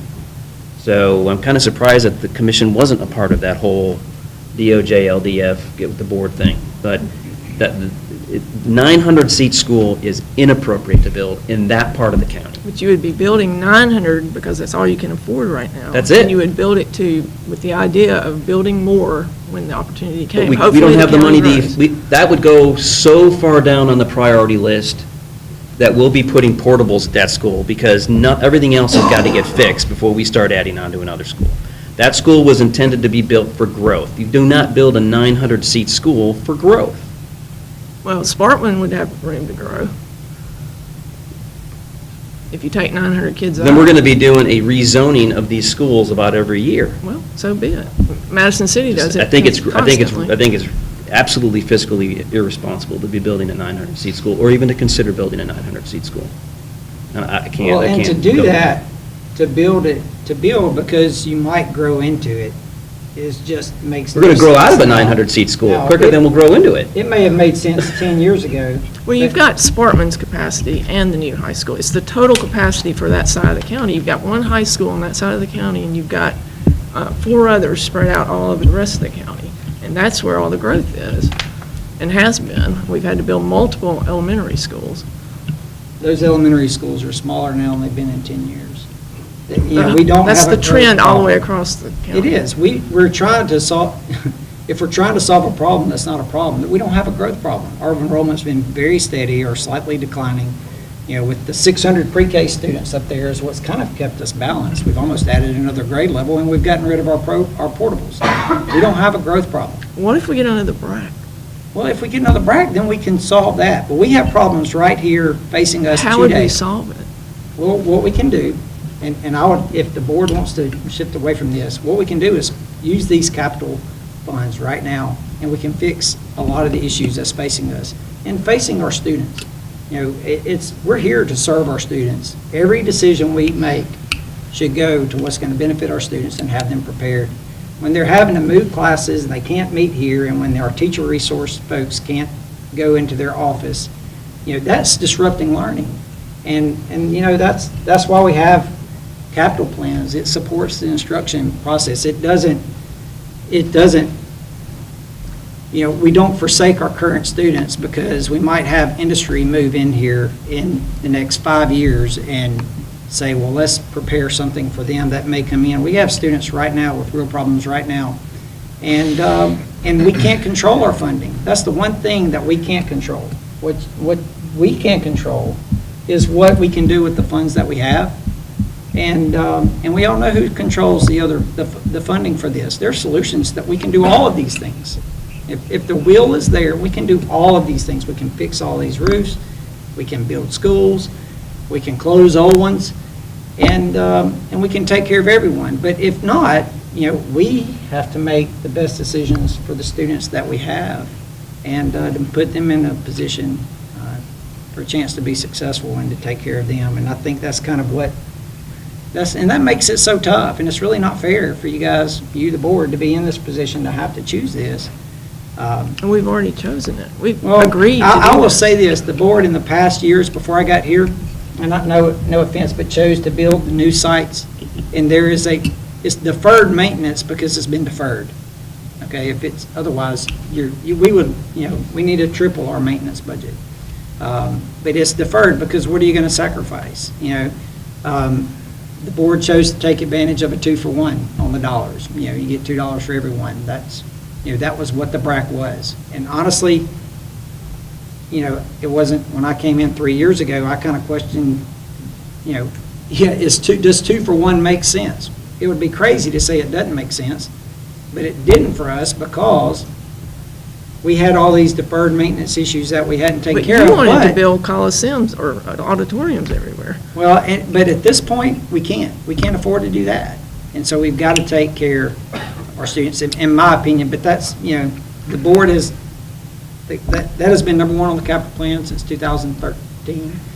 And if it's going to stay number one, that's how it has to do. Fiscally, you can't make it work without it. But we're doing it, forsaking our 19,000 students that we have. 2 questions. Does the DOJ and the LDF know that we do not have the requisite funding to build a full-size functioning high school? I can't answer questions in public session. I can advise you in your executive All right, session. that's fine, fine. that's fine. And the second one, just, I lost my train of thought. Are we planning to vote on this tonight? No. Okay. I had part of the not work planned. session. Okay, just curious. And so I don't mislead back to the operating cost. The $2 million we've discussed for years, that's pretty much, with some savings in utilities, it's still about the same for operating costs that we can handle. It's the $4 million startup that we've never been sure if it's going to go from, with the BRAC funds, will that cut into the construction, the size of the school? So that's the issue that we're looking at. So I don't think anyone's changing what's been said in the past. I know I'm not. But as the CFO, when we signed the agreement, I wasn't able to vote on that. But seeing the construction cost and what they weren't adequate at the time. And now, 7 years later, how many years we have? I'm sorry. 4.5. 4.5 years later, seems like 7. They're certainly not adequate. So we don't know where the startup costs would come from. That's why I'm showing it as local funds, and that has not been the case. The $2 million operating, we know anytime we open a new school, we must plan and prioritize for those operating costs. Okay, so And we on here, plan that. The 3.8 million is what you're referring to, Colin? Yes, ma'am. 2 million of that is IT, which we just heard was covered. So that goes down to 2 million, right? Right, I didn't know this this is just worst-case scenario if local funds pick up these costs. Yeah, So- that was- Because that we was don't even based- know what And that bid was would for a look like. 1,600 school, right? This would be for any high school. Because I was very conservative as far as if we have 1,600 kids, there might be more locally funded assistant principals. So I was pretty conservative with those numbers. The same with the counselor. Okay, well, I'll, and kind of what the board will need to decide is which way to go on this. So right now, it's sitting with the school at 900 is number one. That at this time is what would be the recommendation, even though it would be as an executive officer, I just would recommend just extreme caution and with, Well, I've that would said. be a tough recommendation. I've said this before, if we are altering any of this, we have to have a serious conversation with the commission. They are, they have funded the reason we have the 2-for-1, okay? Yep.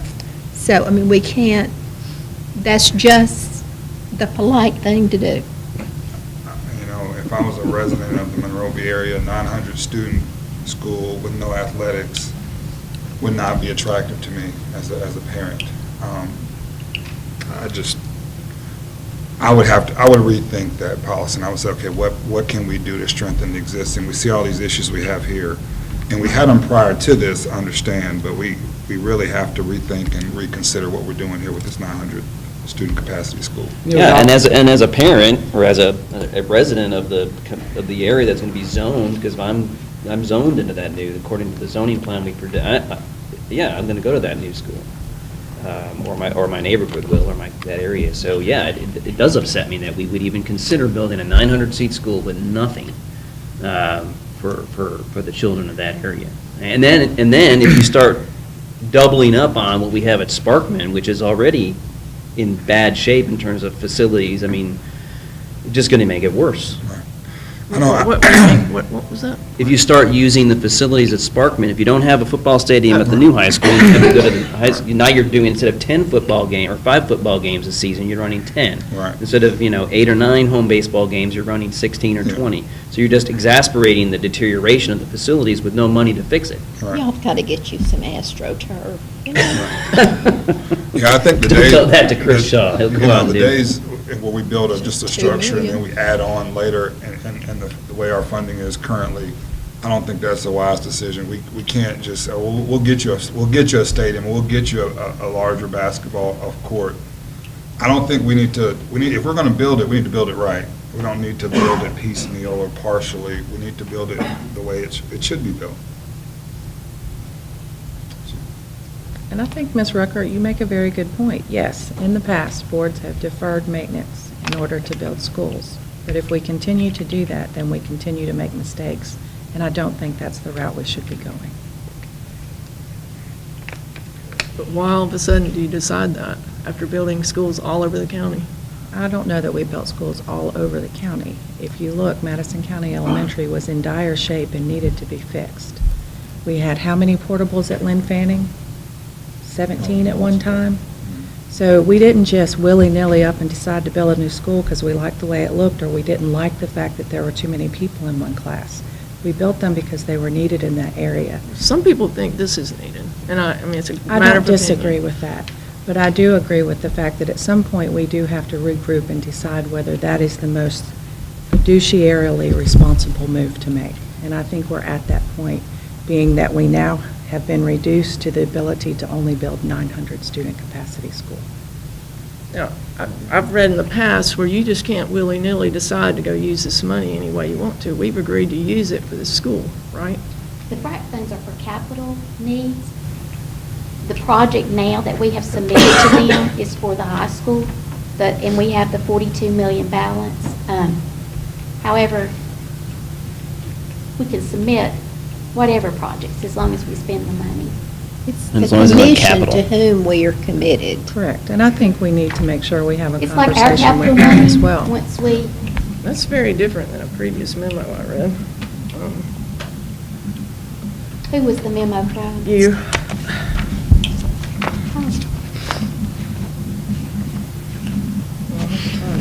it's in here somewhere. Okay. I got it. We had committed to that, but if you can't afford to build it, then you have to submit them a project that you can afford. That is the project that we turned in that we were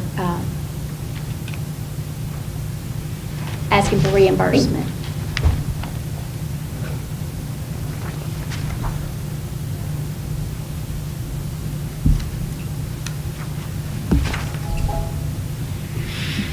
I don't know that I ever said we couldn't change the project, but I may have. And so we need to bring this back up, obviously, at the next. Ms. Rucker, when bids and things are let, things change, and I'm just saying, we have to look at what's affordable, and if this is affordable, that's the project that they have. If it's not, we can resubmit. It says, your memo says the funding agreement is binding with the projects that the APSCA will cover with the bond's proceeds. We Oh, do you're not- talking about the county commission funding agreement. That's what I was referring to. All invoices are submitted for the approved projects, and we're being reimbursed by the vendors one at a time. They have a specific project number. We cannot request funds for anything that hasn't been approved, so. That's correct. It would have to be changed and resubmitted for a different project number. But I was referring to the county commission agreement. And then I was also going on to say how the money was received through the ASPCA. Okay. All right, well, we'll look at April But on we this can- and see what we we can need to talk do about it to, another time. and we'll look at engaging the commission too, and we'll bring this up next board meeting also. All right, so at this time, we'll go to our special session to open the meeting, and I'll start off with recommending approval of the agenda for August 10th. Motion. 2017. Second. We have a motion and a second. Is there any discussion? All those in favor of approving the agenda, please say aye. Aye. Aye. All right, recommend approval of the contracts for services as attached.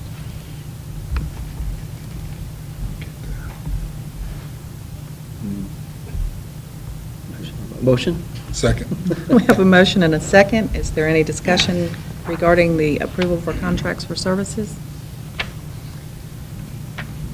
All those in favor, please say aye. Aye. Aye. Aye. All right, on item B, I will recommend approval of the principal for Mount Carmel School, Miss Julie Poole. Motion? Second. We have a motion and a second. Is there any discussion? All those in favor, please say aye. Aye. Aye. And I recommend approval of the contract for principal for Mount Carmel School, Miss Julie Poole. We got to get your contract first, Miss Poole. All right. You got to get your contract now. So She recommend the doesn't, she contract. doesn't want to get paid. Yeah. Do we have a motion for the contract? Motion? Second. We have a motion and a second. Is there any discussion? All those in favor, please say aye. Aye. Congratulations. Ms. Bass, did you bring a tiara and flowers to pass on to the new Mrs. Mount Carmel? I'll help her any way I can. Well, Mr. Malone, sorry to leave a hole, but we certainly appreciate you allowing us to have Ms. Poole to move on. Congrats, Ms. Poole. All right. All right, for personnel items, I want to, on the list of athletic supplements, I'm going to pull item number 6 for my recommendation that I'm about to make. I'm sorry, say that again. You want to pull You item wanna number pull 6? Item Item number 6. 6 from the athletic supplements. Can we discuss that supplement without Hang on a discussing the minute. individual? Yeah, yeah, I'm okay. So that supplement is concerning the Hall of Fame supplement that I know is what you're still on talking our about. salary schedule. That's one of the most confusing and things that we've kind of encountered here over the last few years. So Mr. Curry had some concerns he kind of wanted to Well, I kind of just- share, or ideas or Yeah. thoughts. Well, what was the spirit, if you can remind me, what was the goal for that Hall of Fame supplement, and what were we trying to accomplish when we did that? So, to my understanding, Ms. Stowe, I'm not sure if you were on the board when this was approved. You're probably still in the system. But we had some coaches, and you have experience with coaches being in the Hall of Fames. I do, but my husband never got paid for it. Okay. So it was to basically reward those coaches that made it to the Hall of Fame. And so the Board of Education had an extra supplement at the very bottom of the supplement schedule. And to- bottom line, I think it really was to compensate a certain coach that had gotten in the Hall of Fame that wasn't probably being paid what he or she should have been paid. Because the sport was funded at a lower rate. Yes, that's what I think. So that was the Right. intent. Okay. So that was the intent. That was the intent, okay, all right. What we didn't consider is if folks got in there based on their athletic accomplishments rather than their coaching. So it Now, was- it doesn't notate that Right. in the supplement schedule, but I don't believe the intent was to pay folks extra that had a stellar athletic career, but that is how it's written. And we Right. did have a little more money then. That was before 2008. In 2008, everything changed, and it never has rechanged. I think we need to consider looking at that. Either we're going to go with the spirit of it, and it's for coaches that we want to reward, or it's going to be for whoever is in the Hall of Fame that is an active participant in Madison County, or a coach. You'll have to change your wording in the salary schedule and Yes. match whatever. We need to, You'll have to we amend need to it. either make it more specific, or we need to capture folks that possibly should qualify for this supplement that right now do not qualify. But it is in our policy now, so I don't know how we cannot How many of these do we do have? it this time. It's in the salary schedule, It it's is. approved. and Yeah. It's very specific as to what it says. It says that the following supplement will be added for any active certified teacher who also serves as a coach. And it has the inductee into the Madison County Sports Hall of Fame, and then the inductee into the Alabama Sports Hall of Fame. And it says after induction, the employee will continue to receive such supplement as long as he, she is an active coach in a certified teaching position. And so we would have to change that. If you want to change it, we can change it, but we're going to have to change the salary schedule Yeah. to reflect whatever the intent of the board is. But the specificity doesn't reflect the spirit behind the, Right. behind that, We have to so. go by what not the spirit of the law, so to speak, but the actual. Right, Go by so what I think Nathan wants to reengage with what is the spirit, and do we need to look at the rewarding? So I'd like to withdraw that one recommendation until we reengage with that. But would that person not be entitled to it if that's in the salary schedule as approved? The individual, the reference that we're talking to right now is not currently a coach. Is that correct? Yes. He is. Well, Or- number 6 is, Number but 6 the other is. one that I recommended the previous one was before not a coach. was not, but there's there's not a reason why they can't be by policy. We've taken the practice, We have a one of them is practice. an assistant principal. We would rather our assistant principals not be coaches because we want them working in administrative duties. Now, there's many school systems in Alabama where assistant principals are coaches. We really want ours focusing more on administrative duties than coaching. So that was kind of the workaround that remember we brought this up about 2 years ago. But we didn't do anything about it. We didn't do anything about it, and it was the only one. Now we have 2 in our system that are in the Hall of Fame. So in my opinion, we either need to recognize both of those or I agree. not. And So the other person is coaching or is not? the other person is an coaching. assistant One qualifies under One the doesn't. salary schedule, one does not. Right. This Is that one does correct? and the other one doesn't. The other one Because doesn't. to qualify, you've got The to other one coach. doesn't, Right. because we have a practice that administrators do not coach in our district. So the only one we're arguing about is this one. Well, I'd like for it to be a package deal, kind of both, or none. This one triggered the conversation. To be a what? Package deal? Well, not a package deal, but I think we need to be, Two for one. you know, I think we need to have a discussion about this, and then before, Why would I make you feel recommendation. like you needed to give it to somebody that wasn't coaching? well, why do we need to feel like we need to give it to somebody that is coaching? Because we have it written down on the salary. So why do we do that, though? My question is, why do we have that in our policy? I would say you either get rid of it, you wouldn't expand it, you would either get rid of it or just leave it alone. I agree. But you just said you wanted to No, expand it. I would agree either it's in or it's out. You know, the solution to this, I think it's unfair, personally. I think a solution would be to allow this one assistant principal to coach one sport. And then you go, so do you allow other assistant principals to coach? And, you know, do you just, and then you get into a fairness thing there. Does that revolve around this issue, that you would let them coach? This supplement for here does not reflect the spirit of why the board has this. The board has this because we've initiated this back before 2008, because we had coaches who did really well, that got into the Hall of Fame, and we wanted to reward them for being coaches. This is a new employee who was in the Hall of Fame as an athlete, who we just happened to hire as a coach. So in the spirit of that, I think, you know, if we're going to reward one for being a player and being part of our system, I think having Hall of Fame people as employees is a great reflection of our school system. When they do the Hall of Fame inductions, they get to go there and they get to represent our school system. And if that's what the spirit of the board wants to have, is to recognize that, then we should do it. If it's not, then they need to clarify that. And they may not. You guys make and vote on it the same, and then we'll bring it right back up, and it will be, it's very clear, you've got a coach, but I think, I would like to bring that discussion up to the board and let you guys prep for it a little bit, because it's kind of. But I will just say that we hired this person, we approved him, I think, last meeting, Somewhere around there. and he was in the Hall of Fame when we hired him, and our salary schedule says we will pay him.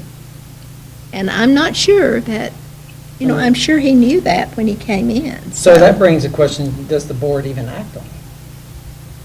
I think we would approve it, You- and the then board has for to next approve the year. salary. But the board could not approve it. I mean, the board could vote it down, obviously. But then we Approve it, can, Change it for next year. we can change it, but for this person, For this year. I think we're wrong not to, Yeah. you know. Well, I'd just like to delay it 2 weeks. Is it wrong to delay it 2 weeks? Otherwise, we should have approved it Well, even if when we you hired the person. What's the- delay it 2 weeks, he still was hired during the time that was in the salary schedule. So my question is if, And he was hired as a so coach. why do we have to even vote on it, is would be my question, if it's. Because the board has to Because vote. it's a for We have to, That's a supplement. we have to vote on supplement. Yeah. But you're saying you don't have the option to not do it? You're I don't bound think by your so. salary Change. schedule is what they're saying. We with your can superintendent. approve it as is, and we just need to have a conversation and figure out how we can. Going Are you forward. okay with keeping it on Yeah. then? I'm okay with it. We But, should- but between now and next year, if we want to fix it, we fix it, and Yeah. then next year he doesn't get the supplement, right? Is it not that? That Well, would you be got- correct, the Or- supplements or are does. annual. Or does, if Or we does. modify the policy. Yeah, it depends Depending on on how what the you do. policy's modified. Yeah, I'm fine leaving it. Okay. All right, well, I'll re-pull number 6. I'll push it back on the agenda, and I'm going to recommend all of these personnel actions and addendum number 1 and addendum number 2 for the board for consideration. Motion.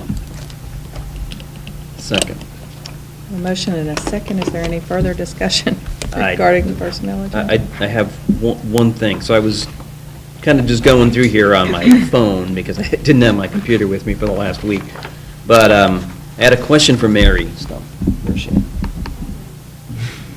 Oh, she's over there. Okay. So I count 6 special ed aides that we are approving tonight, correct?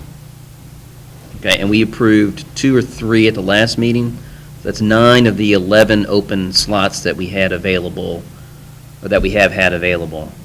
Of those ones that we've already approved for employment, or are going to approve for employment, How many of them come to us either trained or have any experience to them?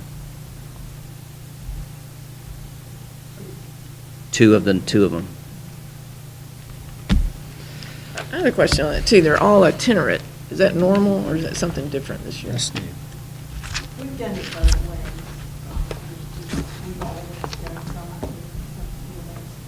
we do all of them. And the rationale for that is what? It was my decision to do that. So what happens, and this happens with a lot of our aides, where when we used to have library aides that were funded by the state, and then the state did away with library aides in 2008, Mary Louise, is that right?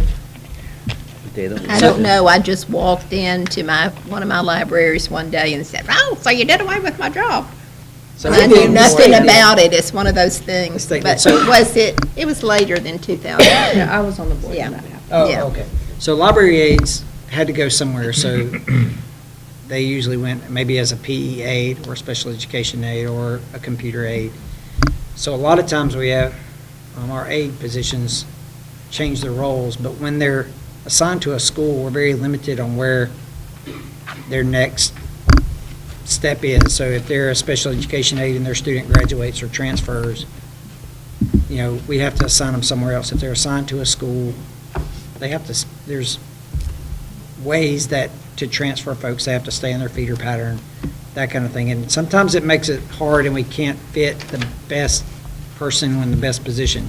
If they're itinerant, they belong to the system as a whole, and we can more easily be flexible with them and where they can go to where they can meet the needs of our students. But one of them's itinerant, but he's going to be at a high school. They're itinerant, but they're assigned. Okay, so then they're itinerant within that cluster? No, Now- itinerant now for the they will be system. itinerant for the entire system, and then they are assigned wherever. Okay. we need them to be. I get Okay, you're hiring them to go to a certain place, you're just calling them itinerant. Is that true?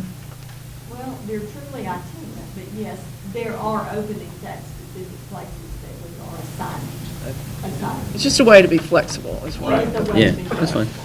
And I might add as well, beyond the ones that you've already approved, there are a couple more pending, and there will be a total of 15 that we will be hiring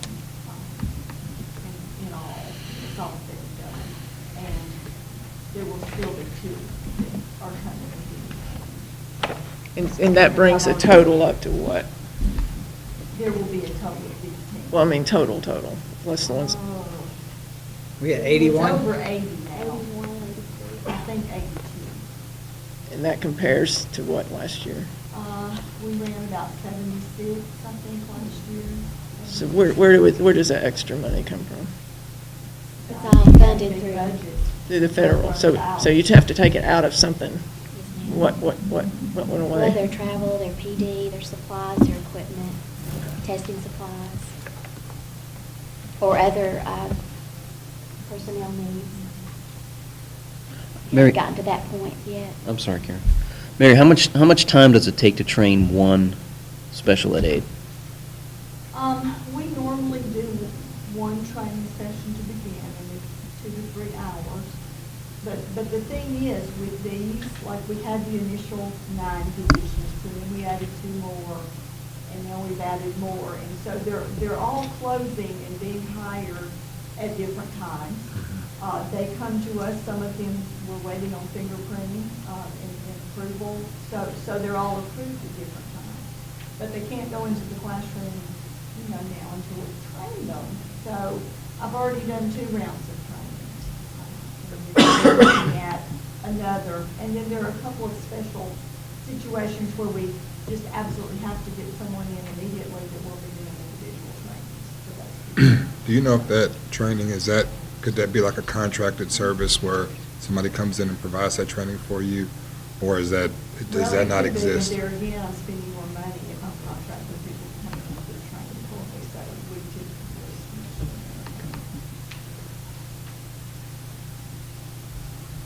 All right. Thanks. Did we vote on that? No, sir. No. We were still Oh, in okay. We're discussing. Is there any further discussion? All those in favor of approving the personnel agenda, please say aye. Aye. Aye. Aye. All right, and with that, I would like to, I'm meeting with my committee of 6, this is of the principal committee next week, and I'm going to kind of task them to look at the salary schedule, at kind of different things, for example, principal salary schedule and some other pieces of this. I would like for one or two of you to kind of, and there may be a subgroup of a couple of them to really concentrate on this. So I'm going to ask for one or two volunteers. So kind of like with Ms. Stowe, Mr. Curry kind of helped us with our discipline code rewrite. I would like for board members to kind of, instead we get here and we look at our salary schedule and there's this little disclaimer at the bottom on how we word this. I'd almost like to kind of have a subcommittee or one of two of you to kind of be that salary schedule expert and to really help us propose changes as we annually review the salary schedule, whether it be supplements and that kind of thing. So one of you guys or two of you like to join us in that venture? When is it? I'm gonna meet with my principals next week, so I'll figure out who wants to really be the one to dig in, and they're gonna work with Ken Cubic and on that. And so that's so we don't have a meeting scheduled yet. But it's basically, it would work like it did last time, where Ms. Stovall kind of led that with the board members and others. This would be Mr. Cubic will kind of lead this with a couple of principals in my committee and maybe a couple of you. So I think Angie and I are doing the strategic plan process, right? I can. I'll do the salary schedule. Nathan and I. Yeah. okay, good deal. All right. That said, I think that's the last item. Other than I have a executive session. certification for an executive session. I need to give you an update on legal, please, pending litigation. Do we have a motion to move into executive session for pending litigation? So move. Second. We have a motion and second. All those in favor, please say aye. Aye. Ladies and gentlemen, thank you for joining us. After executive session, the only thing we'll be voting on is adjournment. I can assure you it'll be all positive, but you're welcome to stay.